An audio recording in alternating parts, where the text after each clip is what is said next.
Hello, welcome to the show. Yeah, right.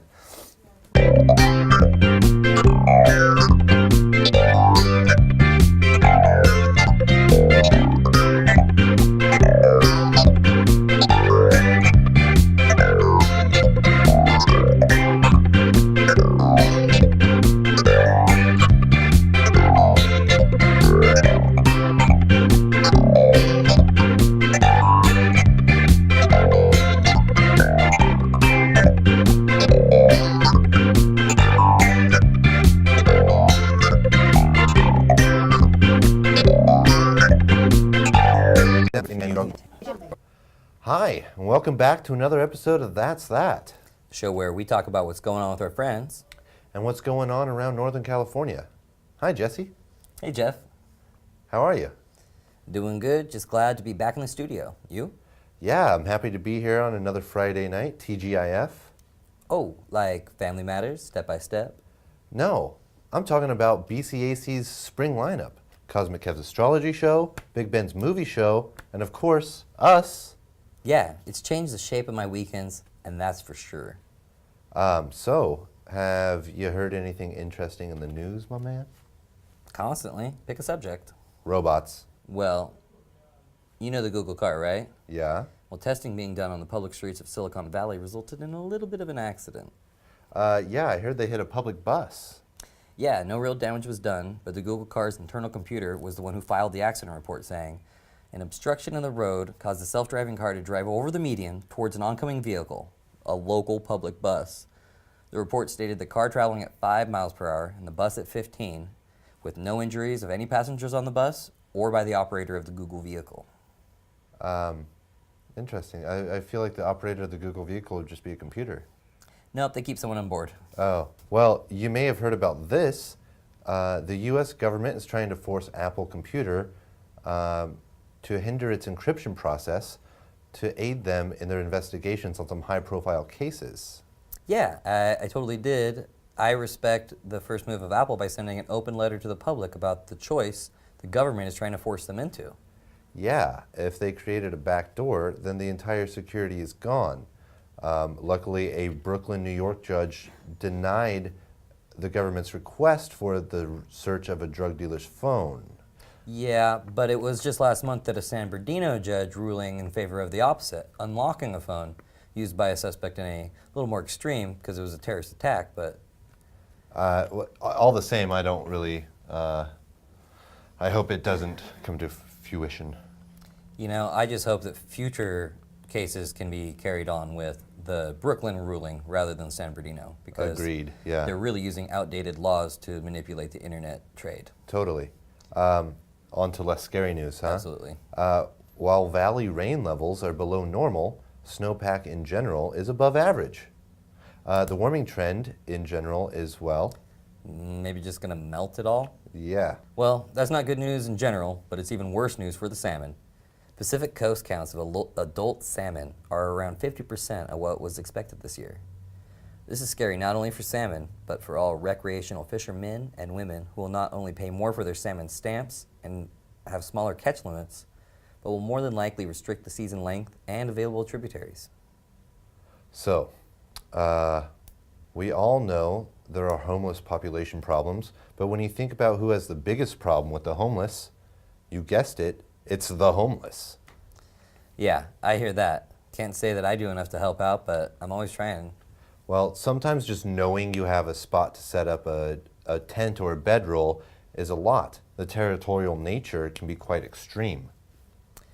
I know what you mean. I have heard loud arguments about cap encroachment walking home through the parks at night. Yeah. Well, the city of Sacramento is opening talks about maintaining a tent city, bringing in experts from Seattle and other cities that have had successful programs. What does successful equate to? The final goal, of course, is to get them off the street and into the programs that are out there for them. Rehabilitation. Nice. Yeah. Well, on to one last little piece of news-like stuff. It's called a bagnet. It's a magnet for your bag. It's a device for your bag or purse or jacket, whatever. It's got a super strong magnet inside of it, so you can stick it against public restroom stalls to hang your stuff so you don't have to stick it on the ground, restaurant, bars, anything where you don't want to set your purse on that sticky floor. Well, it seems like it'll just destroy cell phones too, and cameras, screens. Look for BagNet online. All right, well, let's kick it over to Our Admiral of Accessories, fashion fanatic. Lakosha Nail. All right. All right. All right, we're on another episode of That's That Fashion segment. Today, I have a very special trend to share with you. It's a movement that I've been trying to move along the past few years. I've been with the lingerie as clothes movement. Underwear as outerwear. That's what we're talking about today. A lot of people are wearing the slip dress. I think that's a cop-out. I think it's a wimpy way to do what people really want to do, which is just outright wear lingerie. Less is more, right, ladies? Who doesn't like that? That's that. All right, so I'm talking about mesh. As much mesh as possible. Mesh on mesh on mesh. Lace. Lace is good too. You could do all lace everything if you please. You could do some silk, slips, stockings. Something like this breathes really nicely. Some hashtags for you. Underwear as outerwear, as we said before. Lingerie as clothes. If you've been with the movement for a while, why not go for lingerie is clothes?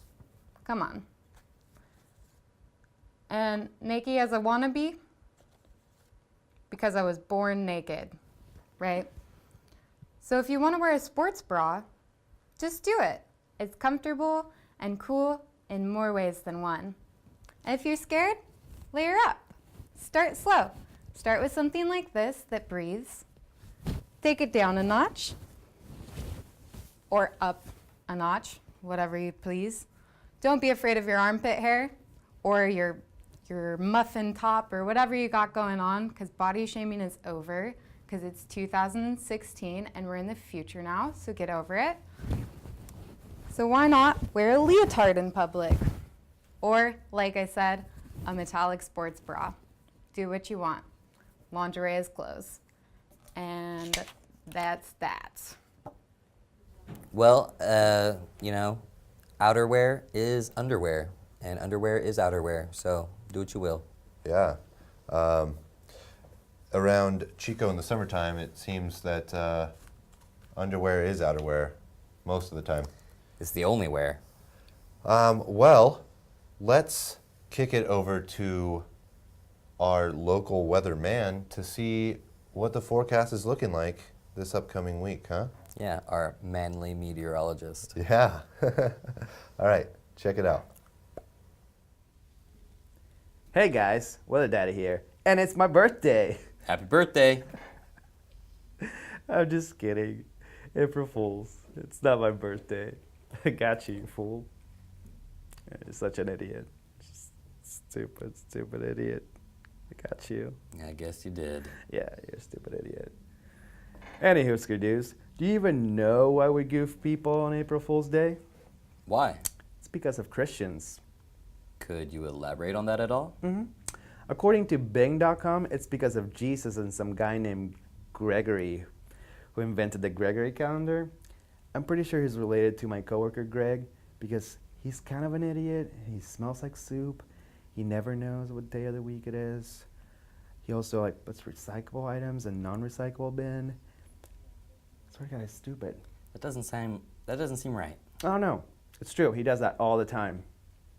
No, about the Gregory calendar. Do you mean Gregorian? I don't know. Maybe. I don't. Do you know, man? Do you even Bing? I got Bing for my birthday today. Wait, I thought you said... So on Monday, it's the 4th.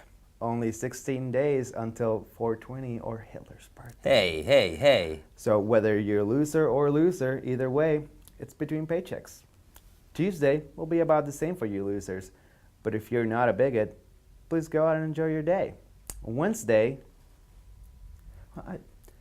I thought we were going to have bunnies or rabbits. Did you get that video I sent you on YouTube? Can we just get on with this? What? Thursday, it's going to rain April showers. So that's it. Don't go outside. Don't call me. On Friday, getting ready for the weekend. I'm going to visit your mom. What? See, again, fool. I goofed you. It's April 1st, man. You got goofed again. I don't care about your stupid mom. Where did we find this guy? Oh yeah, I think Greg hired him. Wait, I'm still here, guys. I got it.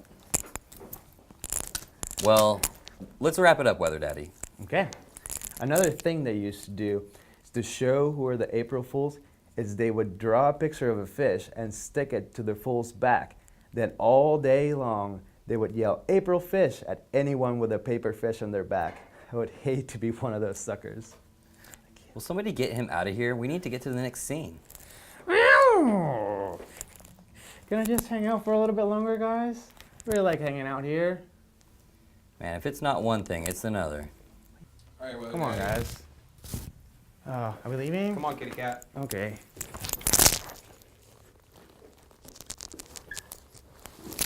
All right, well, he got me. I totally forgot that it was April Fool's Day. Today is April Fool's Day? Ugh, I didn't even prank anybody.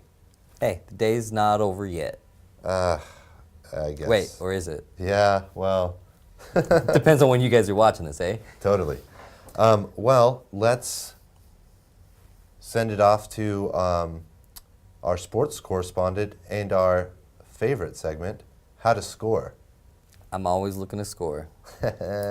Not. Yeah. Good evening, and welcome to How to Score. Today, in honor of April Fool's Day, I'm going to talk to you about some of my favorite sports hoax throughout the century. First off, check out this amazing photo work from 1933. This article talks about how Babe Ruth used pole vaulting in his exercises routine in an effort to help him lose weight. Or this one from 1943, King Sports Times, that talks about the two giants, literally, who are going to save the Devines Bennett High School football team from demise. Once again, some mighty fine Photoshop work from 1982. Here's one of my favorites. In 1963, Cassius Clay, aka Louisville Lip, later known as Muhammad Ali, had been awarded the Ephraim Bernard Gates Award, given to the person who has done the most revitalized poetry during the last year. Here's a few of Muhammad Ali's poems from that year. Now you see me, now you don't. George thinks he will, but he won't. It would be a killer and a thriller and a chiller if I get the gorilla in Manila. Thank you, Muhammad. And remember, Sports Illustrated teamed up New York Mets in 1985 to do an article on the fictitious up-and-coming pitcher Sid Finch, who would only wear one boot on the mound, no socks. He also studied yoga in his free time and could throw a fastball at 167 miles an hour. And I'd like to end today's segment with some actual sports news. Local Chico officials announced today that the city has passed a law that joggers can only run at a maximum speed of 6 miles per hour through the city's parks. Any faster, they said, and it would inconvenience the squirrels who are in the middle of their mating season. So remember to run while using caution. Look out for those squirrels. And that's that. April Fools. I hate sports. Yeah, you say that every time. Yeah. I said that when I was at the Super Bowl. Jesse, have you eaten today? I did, but you know me, I'm hungry. Yeah, you look hungry. Dang, man, dang old diddly. Yeah, that's right. We're going to check in and see what's going on right now with Ann G. Mama.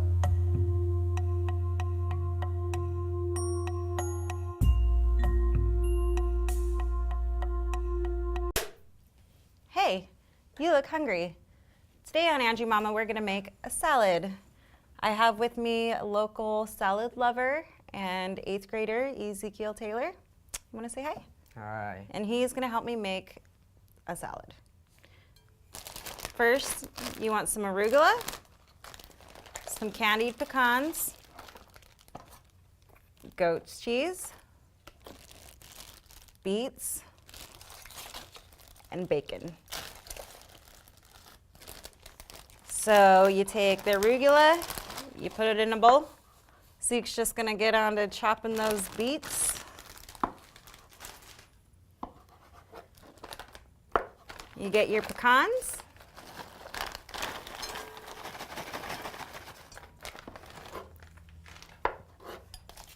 Your bacon. Nice and greasy.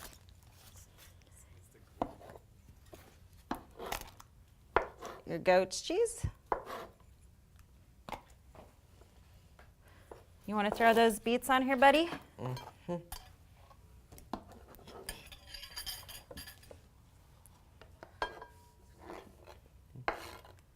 There you go. Okay, I'm going to cut more beets while you make the salad dressing. Go ahead and get the mustard, Dijon mustard, any kind you'd like.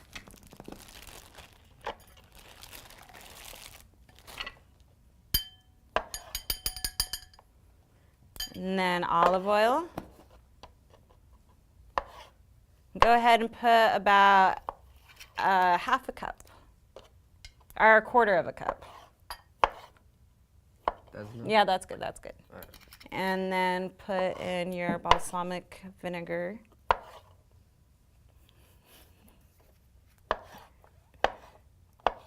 How much of this?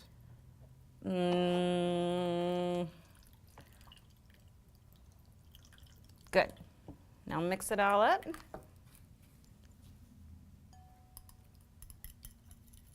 Faster.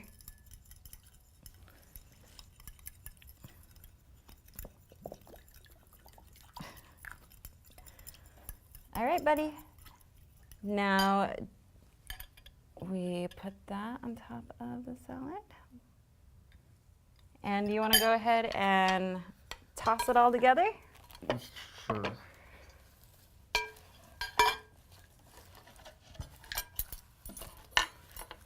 Yeah.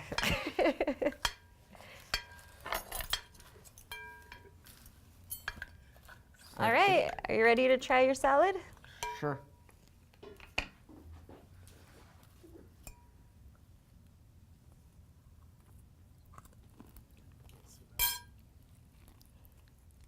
That was good. All right, everybody, and that's how you make a delicious spring salad.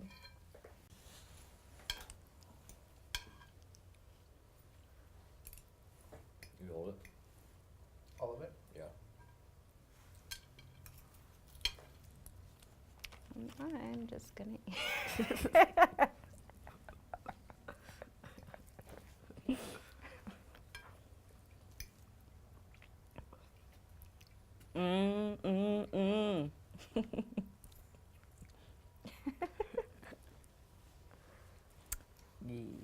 Jeff.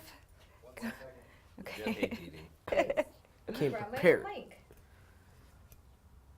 My goodness, Angie.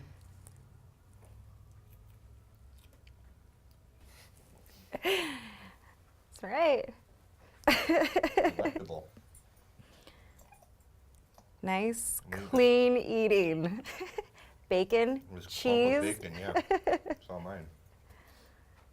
It's good for you.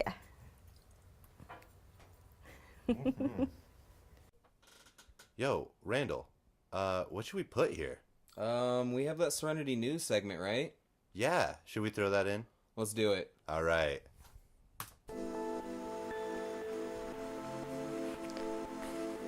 Hello, and welcome to Serenity News. Join me, the Swami of Salami, as we take a journey into the ethereal.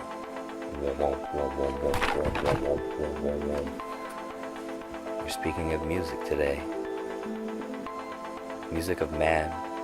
It's diluted by instruments, time, measure, syncopation. Do you ever listen to the wind as it rushes through the trees?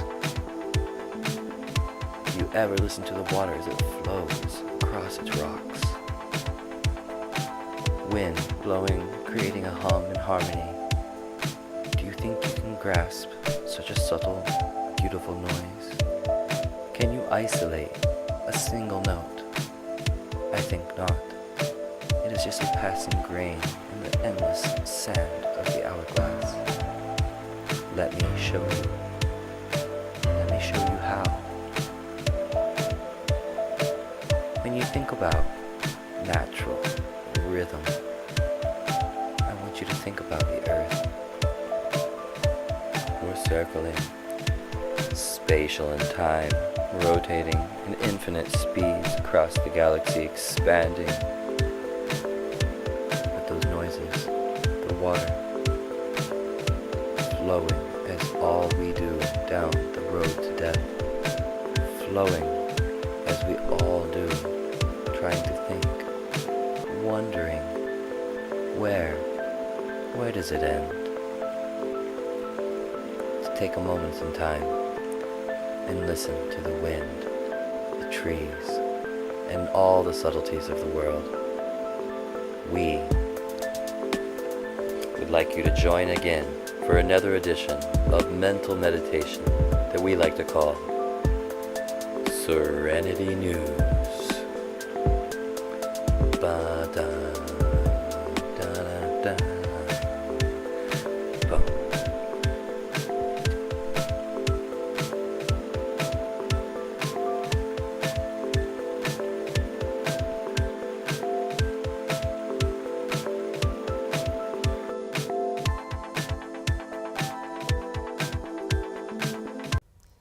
Hey, I really haven't seen you much this week. Where have you been?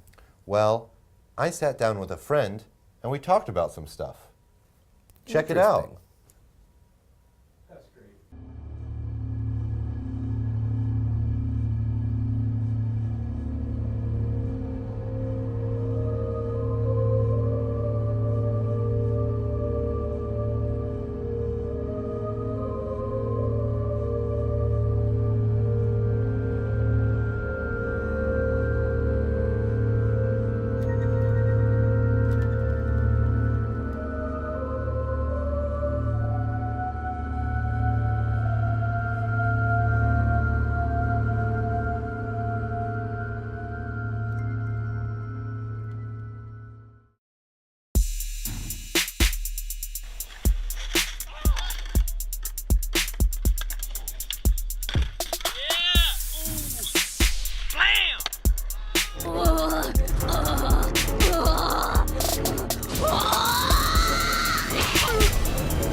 But you're gonna like this.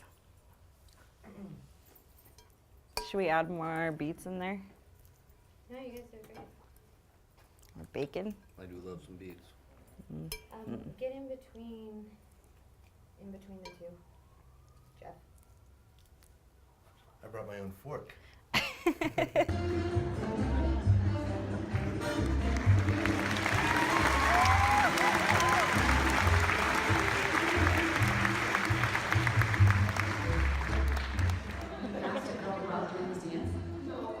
I was in the cafeteria, just got a drink of root beer. A girl walks up to me and asks me to go out. What did she say exactly?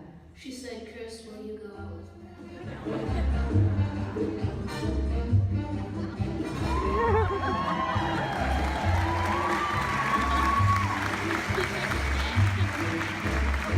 He grabbed her too.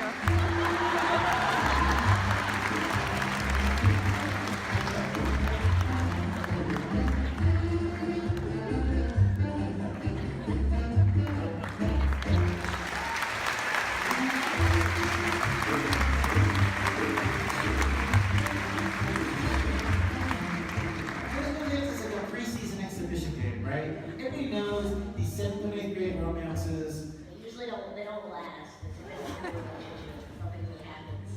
Whoa. All right, yeah. Good stuff, huh? They seemed pretty cool. Yeah.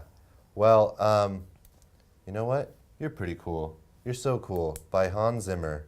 Is that the name of that song? I hope I think so. you're thinking about Andre 5000, and it's What's Cooler Than Cool, You. Anyway, it's the end of the show. I hope you join us next week. But for now, That's that. all right.